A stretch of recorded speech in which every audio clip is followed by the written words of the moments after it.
Welcome back to The Heat. Researchers at the U.S. National Institutes of Health are hoping to begin clinical trials next month on one promising Ebola vaccine.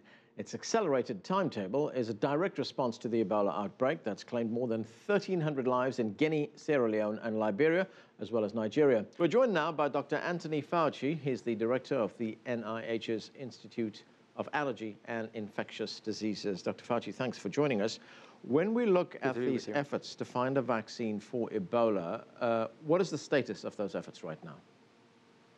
Well, we have been working on vaccines for Ebola for a few years now and had different iterations of different candidates. We now have a candidate that looks quite promising. We studied it in an animal model, in a monkey model, and it protected the animal against lethal challenge of Ebola virus.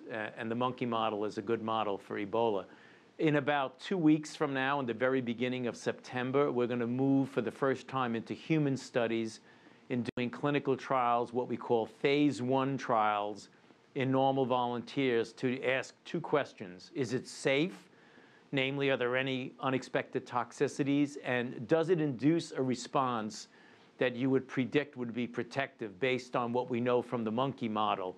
These studies should take a few months so that by hopefully the end of November, we'll be able to have gone through that first phase of study to see if we have something that is worth, and I hope it is, and we believe it will be, moving on to the next stage of development.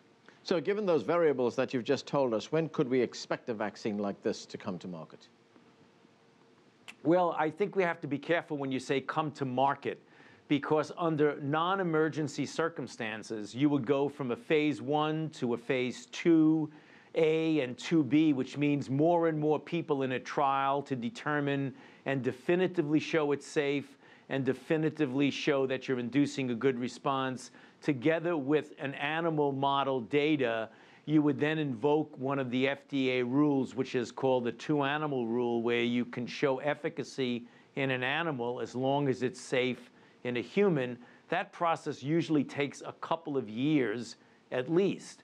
When emergent circumstances right now, you're not talking about on the market in the sense of fully licensed, but getting to the point, hopefully within several months, perhaps a year, where you can, at the same time as you're continuing to study it, you make it available on an emergency expanded access. That would take less time than the full licensure.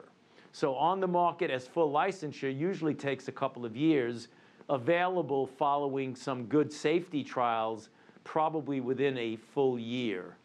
Right, when we had this first outbreak, there was a vaccine or a medicine that came, that was being used called ZMapp. Is this vaccine that you're talking about very different from that? Yes, a vaccine is used to prevent infection in an individual who has not been infected.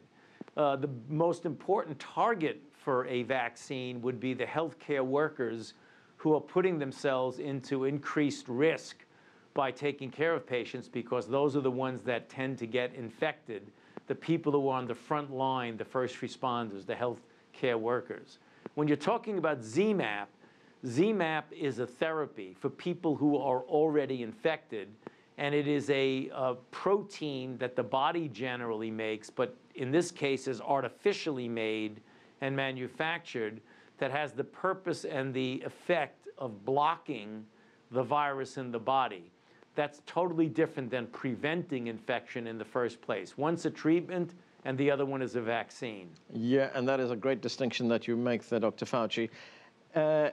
As there is no vaccine right now, what is the best treatment for people who already have Ebola? Right now, the best treatment is good medical care. People who get Ebola and get seriously ill and die do so from a number of mechanisms, physiological mechanisms. They lose fluid by vomiting, diarrhea, and bleeding. So good fluid replacement with intravenous is probably the best thing one can do and would significantly decrease the death rate or the case fatality rate. Then there are other complications that people get. They get organ system failure, perhaps kidney failure, adrenal failure, or liver failure. The physicians and the healthcare providers who handle those complications If they do it properly and have the equipment and the facilities to take care of it, you can dramatically decrease the death rate of this very, very difficult disease. Why has it taken so long to develop a vaccine for Ebola? Well, one of the issues is that there has not been a considerable amount of pharmaceutical company interest in developing a vaccine for a disease that ever since it was recognized in 1976, there have been about 24 outbreaks of variable size from a couple of people to several hundred people, culminating in the one that we're dealing with now, which is already over 2,200 infections and over 1,200 deaths. But the way the world perceives, and certainly the pharmaceutical companies perceive of Ebola, is a relatively minor blip on the radar screen that occasionally comes up, causes concern, and then disappears. That's not a very strong motivation for companies to come in and make a major investment financially to develop a vaccine. At the NIH, the scientists, where we are here, we have a public health imperative. So we've been doing research for years to understand Ebola, to develop therapies, to develop vaccines, but you can't do that alone.